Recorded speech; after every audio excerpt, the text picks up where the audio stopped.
गरीबी के कारण। गरीबी के कई कारण हैं, जिसमें सबसे मुख्य कारणों में आता है ऐतिहासिक कारण। इतिहासकार बताते हैं कि 17वीं सदी में भारत अधिक प्रमाण में शहरीकृत और व्यावसायिक राष्ट्र था। ये कौन सी सदी की बात है? 17वीं सदी की बात है। व्यापार में भारत सूती वस्त्र का निर्यात करने में मुख्य स्थान रखता था। उसके साथ ही सिल्क, मिर्च, मसाले, चावल का भी निर्यात करता था। परंतु भारत में अंग्रेज, फ्रेंच और डच प्रजा के आगमन के बाद उनकी साम्राज्यवादी शोषण नीति के कारण भारत में कृषि और उद्योगों की परिस्थिति बिगड़ती गई। तो भारत 17वीं सदी में शहरीकृत और व्यावसायिक राष्ट्र माना जाता था।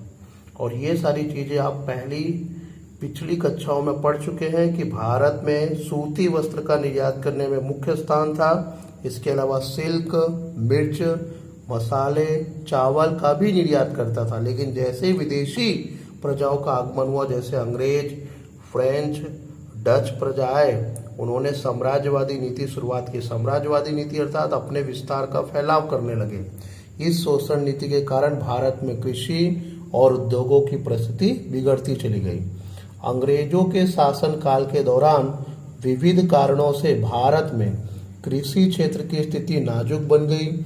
एक तरफ भारत में कृषि वर्षा पर आधारित थी और ब्रिटिश शासन ने सिंचाई के लिए पूंजी निवेश करने की रुचि नहीं दिखाई। भारत कृषि प्रधान देश है और कृषि प्रधान देश होने के कारण ही यहाँ पर ज़्यादातर कृषि वर्षा पर निर्भर है और ब्रिटिश सरकार को कृषि में किसी भी प्रकार की रुचि नहीं थी। वर्षा अनिश्चित काल होती है, कभी होती है कभी नहीं होती है, अनियमित होती है। तो सिंचाई के लिए जो सुविधा होनी चाहिए उस पर ब्रिटिश शासन ने कोई भी पूंजी निवेश नहीं किया।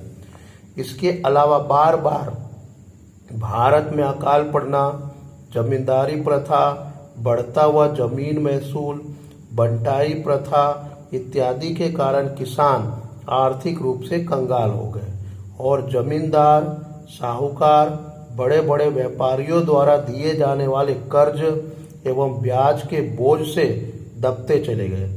किसान भूमिहीन हो गया, कृषक एवं कृषि के हाल बेहाल हो गए, जिसके परिणाम स्वरूप गरीबी बढ़ती गई। तो आपने देखा कि भारत में जो वर्षा है वह अनियमित, अनिश्चित है, जिसके कारण यहाँ कृषि क्षेत्र प्रभावित हुआ। सिंचाई की सुविधाओं में ब्रिटिश शासन ने पूंजी निवेश नहीं किया। जमींदारी प्रथा, जमीन महसूल प्रथा, बंटाई प्रथा, इन सब के कारण और अकाल बाल बाल पड़ना, जिसके कारण किसानों की आर्थिक स्थिति कमजोर हो गई और कृषि के हाल कैसे हो गए? बेहाल हो गए। वो लगातार व्यापारियों से, साहूकारों से, जमींदारों से कर्ज लेते रहते और कर्ज के बोझ के कारण वो लगातार दबते चले गए। उद्योग एवं व्यापार के मामले में अंग्रेजों द्वारा भारत में इस प्रकार की व्यापार नीति और कर नीति, औद्योगिक नीति अमल में लाई गई, जिससे सिर्फ और सिर्फ किसको फायदा हो? अंग्रेजों को व्यापार में फायदा हो। भारतीय निर्यात के लिए यूरोप के बाजारों में विविध प्रकार का प्रतिबंध लगा दिया गया, जबकि इंग्लैंड में उत्पादित वस्तुओं को भारत में बेचने के लिए विशेष प्रकार की कर राहत और छूट-छाट दी गई एवं इन उत्पादों को देश के कोने कोने में पहुंचाने के लिए रेलवे का उपयोग किया गया। तो आप देख सकते हो कि इन सभी के कारण हमारे देश का जो उत्पादन होता था वह बिक नहीं पाता था और बिकता भी तो ऊंचे भाव में, जबकि अंग्रेजों की वस्तुएं जो उत्पादित होती थी उसकी कीमत भारत की वस्तु के उत्पादन की तुलना में काफी सस्ता होता था। इसलिए लोग विदेशी वस्तुओं को ज्यादा खरीदना पसंद करते थे और भारत में उत्पादित वस्तुओं को लोग कम खरीदते थे। और दूसरा ये था कि व्यापार नीति, कर नीति, औद्योगिक नीति इस प्रकार की रचना की गई थी, इस प्रकार बनाई गई थी कि मात्र और मात्र अंग्रेजों के व्यापार को फायदा हो, भारतीय व्यापारों को किसी भी प्रकार का लाभ ना हो। भारत के उत्पादन यूरोप में जाने पर कई प्रकार के प्रतिबंधों का सामना करना पड़ता। जबकि अंग्रेजों के व्यापार में बने हुए उत्पादों को भारत में आसानी से बेचा जा सके, इसलिए कई प्रकार की छूट छाट भी दी गई थी और भारत के हर एक कोने में अंग्रेजी व्यापार का उत्पादन पहुंच सके, इसलिए रेलवे की भी व्यवस्था की गई थी। इस प्रकार की नीति से अंग्रेजों ने भारत में उत्पादन एवं विक्रय से अधिशेष प्राप्त हुआ, जिसका उनके द्वारा इंग्लैंड में पूंजी निवेश करके औद्योगिकरण का बढ़ावा दिया और वहां पर उत्पादित माल के विक्रय हेतु भारतीय बाजारों का उपयोग किया। तो देखा, मैंने बताया कि रेलवे का उपयोग हुआ। इसका फायदा ये हुआ कि अंग्रेज भारत से काफी अच्छा पैसा कमाते और उसका इंग्लैंड में पूंजी निवेश करते, जिसके कारण उनके उद्योगों को लाभ मिला, बढ़ावा मिला और भारत को बाजार के रूप में उपयोग करने लगे। इस व्यवस्था में भारतीय उद्योग और व्यापारियों की स्पर्धा शक्ति, उत्पादन शक्ति घटने लगी। भारत के छोटे एवं गृह उद्योग बर्बाद हो गए, जिसके परिणाम स्वरूप भारत में बेकारी और गरीबी बढ़ने लगी। ये हमने पहला पढ़ा ऐतिहासिक कारण, जो आप पिछली कई कक्षाओं में पढ़ते हुए आ रहे हैं। अब हम दूसरा कारण पढ़ते हैं, ग्रामीण गरीबी के कारण, जिसमें पहला नाम है प्राकृतिक परिबल। शुरुआत से ही भारत एक कृषि प्रधान देश रहा है और आज भी आबादी का एक बड़ा हिस्सा गांव में कृषि पर निर्भर है। भारत में कृषि क्षेत्र में उत्पादन का आधार मुख्य रूप से प्राकृतिक तत्व है, जैसे वर्षा, जलवायु इत्यादि पर निर्भर है। बारंबार अकाल पड़ना, बरसात की अनिश्चितता, बाढ़ आना इत्यादि के कारण कृषि क्षेत्र में उत्पादन तथा आय कम और अनिश्चित रहती है, जिसके परिणाम स्वरूप गरीबी का प्रमाण अधिक देखने को मिलता है। तो ये चीजें मैंने आपको भी पहले चर्चा की है कि भारत शुरुआत से ही कृषि प्रधान देश रहा है और आज भी आबादी का एक बहुत बड़ा हिस्सा कृषि पर निर्भर करता है, गांव में निवास करता है। भारत में कृषि क्षेत्र का उत्पादन कम रहा है। उसका कारण ये है कि भारत की जो कृषि प्राकृतिक तत्वों पर निर्भर है, जैसे वर्षा, जलवायु जैसे चीजों पर। और भारत में बार बार अकाल पड़ना, बरसात की अनिश्चितता होना, बाढ़ आ जाना, जिसके कारण कृषि क्षेत्र का जितना उत्पादन होना चाहिए उतना उत्पादन नहीं हो पाता। उत्पादन कम होने से हमें आय कम प्राप्त होती है, जिसके परिणाम स्वरूप गरीबी का प्रमाण देखने को मिलता है। ग्रामीण गरीबी के कारण में पहला प्राकृतिक परिबल। अब हम दूसरे का परिचय लेते हैं, जनसंख्या संबंधी परिबल। जनसंख्या संबंधी परिबल भारत में आजादी के बाद आयोजन काल के दौरान आर्थिक विकास के साथ तेजी से सुधरती स्वास्थ्य सेवाओं के कारण एक तरफ मृत्यु दर में तेजी से कमी हुई और सामने जन्म दर में विशेष कमी नहीं हुई, जिसके परिणाम स्वरूप ऊंची जनसंख्या वृद्धि देखने को मिली। तेजी से बढ़ती जनसंख्या के कारण प्रति व्यक्ति आय में विशेष वृद्धि नहीं हुई। नीची प्रति व्यक्ति आय और परिवार का कद बड़ा होने के कारण जीवन की गुणवत्ता का स्तर नीचा हो गया। बढ़ती जनसंख्या के कारण श्रम की आपूर्ति तेजी से बढ़ी और रोजगार के अवसर में धीमी गति से वृद्धि होने के कारण वेतन दर घटते गए, बेरोजगारी बढ़ती गई, जिसके परिणाम स्वरूप गरीबी में वृद्धि हुई। तो आपने देखा कि आजादी के बाद आर्थिक विकास तेजी से हुआ, स्वास्थ्य में सुधार हुआ, स्वास्थ्य सेवाओं में सुधार हुई। मृत्यु दर को तो हमने कम कर दिया, लेकिन जन्म दर में हम कोई कमी नहीं कर पाए, जिसके कारण लगातार असंतुलन के रूप में बढ़ता गया। मृत्यु दर कम हुआ और जन्म दर लगातार बढ़ते गए। साथ साथ में हमारा जो प्रति व्यक्ति आय बढ़ना चाहिए था, वह प्रति व्यक्ति आय लगातार नीचा होता गया और परिवार का कद बड़ा होने के कारण और प्रति व्यक्ति आय नीचा होने के कारण हमारे जीवन स्तर की जो गुणवत्ता है वो भी लगातार नीचे रही। बढ़ती हुई जनसंख्या के कारण दूसरी एक समस्या उत्पन्न हुई, श्रम की आपूर्ति का, रोजगारी का, जिसके सामने जो वृद्धि होनी चाहिए थी रोजगार की, वह रोजगार की वृद्धि बहुत ही कम हुई, जिसके कारण लगातार बेरोजगारी में बढ़ोतरी हुई और बेरोजगारी में बढ़ोतरी होने के कारण गरीबी के प्रमाण में भी वृद्धि देखने को मिला। तो हमने पहला कारण पढ़ा ऐतिहासिक कारण, दूसरा कारण पढ़ा ग्रामीण गरीबी के कारण जिसमें दो परिबल थे, प्राकृतिक परिबल और जनसंख्या संबंधी परिबल। अब हम तीसरा परिबल का परिचय लेते हैं जिसका नाम है आर्थिक कारण। तीसरा परिबल आर्थिक कारण। आर्थिक कारण में पहला नाम है प्रति श्रमिक नीची कृषि उत्पादकता। प्रति श्रमिक नीची कृषि उत्पादकता। भारत में ग्रामीण क्षेत्र में गरीबी अधिक होने का एक महत्वपूर्ण कारण कृषि क्षेत्र में श्रमिक की निम्न कृषि उत्पादकता है। कृषि क्षेत्र में सिंचाई की सुविधाओं का अभाव है, अपर्याप्त टेक्नोलॉजी शिक्षा, तालीम की कमी, पूंजी निवेश की नीची दर, जनसंख्या के बोझ का भार का दबाव इत्यादि के कारण प्रति श्रमिक कृषि उत्पादकता नीची रहती है। परिणाम स्वरूप गरीबी का प्रमाण अधिक दिखाई देता है। दूसरा आर्थिक कारण का परिबल है जमीन तथा संपत्ति का असमान वितरण। कृषि के लिए जमीन खूब महत्वपूर्ण है।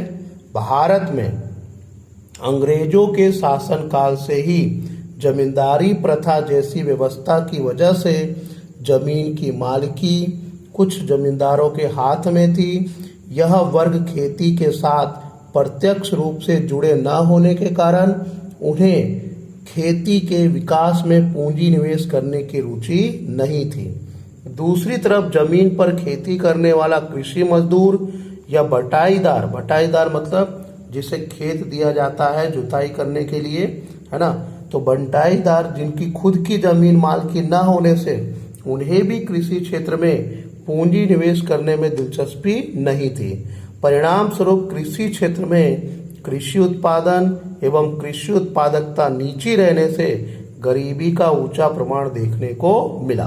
तो आपने देखा कि जमीन और संपत्ति का जो वितरण होना चाहिए था वो वितरण कैसा हुआ, असमान हुआ, जिसके कारण जो लोग कृषि क्षेत्र से जुड़े नहीं थे जैसे जमींदारी प्रथा के लोग, अंग्रेज शासन के लोग, जमीन मालिक जिन्हें कृषि से कोई संतोषकारक परिणाम न मिलने के कारण वह उसमें पूंजी निवेश नहीं करना चाहते थे, और जो लोग खेती से जुड़े हुए थे कृषि मजदूर या बंटाईदार या जिनके पास खुद की मालकी नहीं थी जमीन की, वह दूसरे का जो मजदूरी करते थे वह खेती में वृद्धि करना चाहते थे, लेकिन उनकी आर्थिक स्थिति सही न होने के कारण वह इसके अंदर पूंजी निवेश करने में सक्षम नहीं थे। दोनों ने जब इसमें रुचि नहीं दिखाई जिसके कारण कृषि उत्पादकता का दर हमेशा नीचा का नीचा ही रहा। तीसरा कारण है छोटे एवं गृह उद्योगों का अल्प विकास। आर्थिक कारण का तीसरा परिबल है छोटे एवं गृह उद्योगों का अल्प विकास।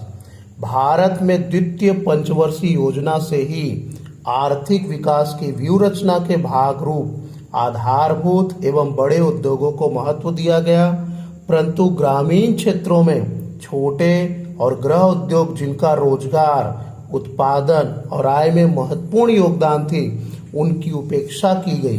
कृषि के साथ जुड़े हुए उद्योग जैसे कि पशुपालन, डेयरी उद्योग, मत्स्य पालन इत्यादि के सीमित विकास के कारण मौसमी बेरोजगारी अधिक दिखाई पड़ी, जिससे गरीबी का प्रमाण अधिक रहा। छोटे और गृह उद्योगों में पूंजी निवेश कम होता है, जिसके कारण मानव श्रम का उपयोग अधिक किया जाता है और इसी में सबसे ज़्यादा रोजगार उत्पन्न होता है। जो सरकार ने इसकी उपेक्षा की और उपेक्षा का होने के कारण कृषि के साथ जुड़े हुए उद्योग जैसे पशुपालन, डेयरी उद्योग, मत्स्य पालन इनका भी सरकार ने सीमित विकास किया, और जिसके कारण मौसमी बेरोजगारी और मानव श्रम का भरपूर उपयोग न होने के कारण गरीबी का प्रमाण अधिक देखने को मिलता है।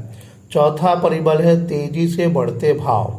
बढ़ते भाव गरीबी को गंभीर रूप से प्रभावित करते, जिसे हम महंगाई के नाम से जानते हैं। युद्ध, अकाल, नीची राष्ट्र आय, तेजी से बढ़ती मांग, उत्पादन खर्च में हुई वृद्धि इत्यादि कारणों से चीज वस्तुओं और सेवाओं एवं खाद्यान्न सामग्री के भाव में तेजी से वृद्धि होती है, जिसके परिणाम स्वरूप कम आय वाले वर्ग की क्रय शक्ति भी तेजी से कमी होती है। जीवन स्तर नीचा हो जाता है, गरीबी बढ़ती है। दूसरी तरफ बढ़ते भावों की स्थिति में उद्योगपतियों, व्यापारियों और बड़े किसानों को फायदा होता है, जिससे समाज में आय की असमानता भी बढ़ती है और गरीबी का प्रमाण देखने को मिलता है। तो तेजी से बढ़ते हुए भाव के कारण गरीबी और अधिक प्रभावित होती है। एक तो उनके पास प्रति व्यक्ति आय कम होता है और आय कम होने के कारण वह अपनी आवश्यक वस्तुओं में भरपूर पैसा नहीं खर्च पाते, जबकि दूसरी तरफ महंगाई बढ़ने से उद्योगपतियों, व्यापारियों और बड़े किसानों को फायदा होता है, जिसके कारण समाज में आय की असमानता भी बढ़ती है। आर्थिक परिबल का पांचवा परिबल है बेरोजगारी का ऊंचा प्रमाण। भारत में अधिकांशतः आबादी गांवों में कृषि पर निर्भर है, परंतु अधिकांश की खेती बरसाती होने से वर्ष में एक या दो बार ही फसल प्राप्त होती है। इससे कृषि क्षेत्र में मौसमी बेरोजगारी अधिक प्रमाण में देखने को मिलती है। तेजी से बढ़ती हुई जनसंख्या और संयुक्त परिवार प्रथा के कारण खेती पर जनसंख्या की मार बढ़ने से प्रचंड बेरोजगारी बढ़ती है। तो आपने देखा कि भारत की अधिकांश जनसंख्या गांव में कृषि पर निर्भर है, लेकिन हमारे यहाँ पर ज़्यादातर कृषि वर्षा पर निर्भर होती है और यह वर्षा पर निर्भर होने के कारण वर्ष में एक या दो बार ही फसल प्राप्त करते हैं, जिसके कारण मौसमी बेरोजगारी देखने को मिलती है। और तेजी से बढ़ती हुई जनसंख्या और संयुक्त परिवार के प्रथा के कारण हमारे यहाँ पर प्रचंड बेरोजगारी की संख्या दिन पर दिन बढ़ती जा रही है। चलिए, तो आपने 3 परिबल पढ़े, ऐतिहासिक कारण, ग्रामीण गरीबी के कारण, आर्थिक कारण। अब चौथा कारण पढ़ते हैं सामाजिक कारण। सामाजिक कारण में पहला परिबल है शिक्षा का निम्न स्तर। भारत में गरीबी के लिए एक महत्वपूर्ण कारण शिक्षा, तालीम, कौशल का अभाव है। शिक्षा के निम्न स्तर के कारण विशेषकर ग्रामीण क्षेत्रों में कृषि क्षेत्र में नई टेक्नोलॉजी, नई कृषि पद्धतियां, संशोधन, कृषि उत्पादन के विक्रय हेतु बाजार का लाभ प्राप्त नहीं होता, जिसके परिणाम स्वरूप कृषि क्षेत्र में एक तरफ प्रति हेक्टेयर उत्पादन कम होता है तो दूसरी तरफ प्रति श्रमिक उत्पादकता भी नीची रहती है, जो किसानों की नीची आय का परिणाम है। इसके अतिरिक्त शिक्षा के निम्न स्तर के कारण गांवों में वैकल्पिक रोजगार के अवसर कम प्राप्त होते हैं। तो यह हमने पढ़ा सामाजिक कारण का पहला परिबल शिक्षा का निम्न स्तर। दूसरा परिबल लैंगिक असमानता। भारत में स्त्री पुरुष असमानता शुरुआत से ही अस्तित्व में है। समाज में स्त्रियों के स्वास्थ्य के प्रति कम ध्यान दिया जाता है। परिणाम स्वरूप स्त्रियों में कुपोषण, कम वजन, कमजोरी का अनुपात अधिक है, जिसके परिणाम स्वरूप प्रसूति के समय माता मृत्यु दर ऊंची रहती है एवं नए जन्म लेने वाले बालकों के स्वास्थ्य में कमी रहती है। काम के वितरण के मामले में स्त्रियां घर का काम करें, ऐसी मान्यता के कारण स्त्रियों में शिक्षा का स्तर नीचा है, जिससे उन्हें आर्थिक क्षेत्र में काम काज के अवसर कम उपलब्ध होते हैं।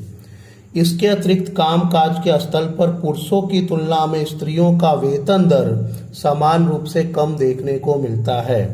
अर्थतंत्र की कुल जनसंख्या में स्त्रियों का प्रमाण लगभग आधे से भी कम है, जिसमें स्वास्थ्य का नीचा प्रमाण और आर्थिक क्षेत्र पर काम काज के कम अवसर के कारण परिवारों की आय नीचे रहती है। तो आपने देखा कि हमारे भारतीय समाज में लैंगिक असमानता शुरुआत से ही अस्तित्व में है। समाज में स्त्रियों के स्वास्थ्य के प्रति ध्यान नहीं दिया जाता। उनकी शारीरिक कमजोरी, कुपोषण के कारण कई बार माता प्रसूति के समय मृत्यु दर को प्राप्त हो जाती है।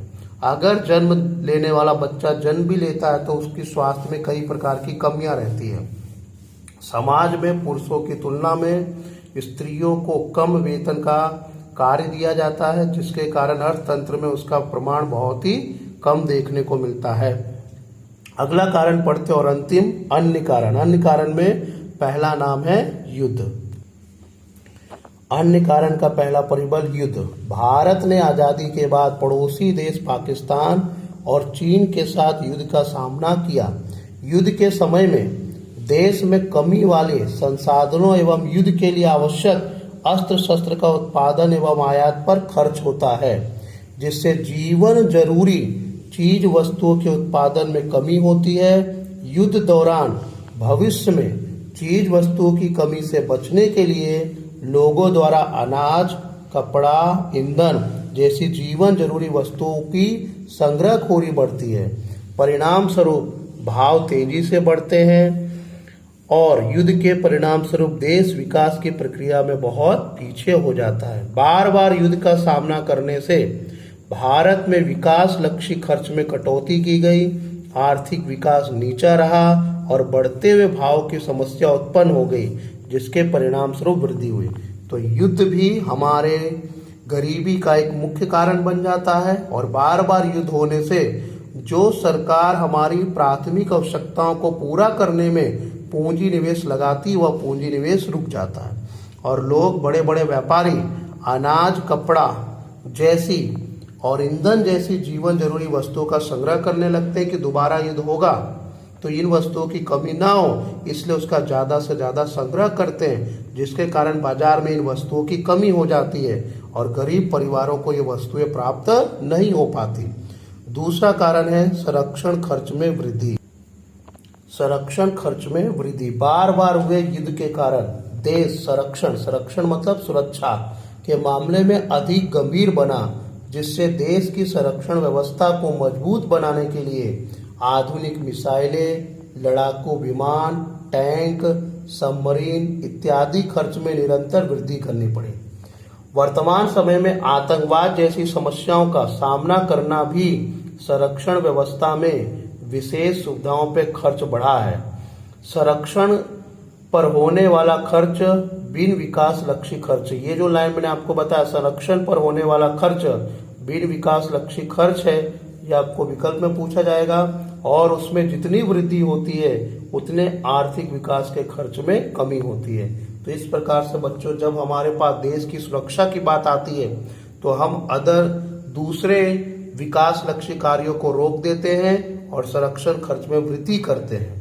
चलिए, युद्ध अन्य के कारण में तीसरा परिबल है दोषपूर्ण नीतियां।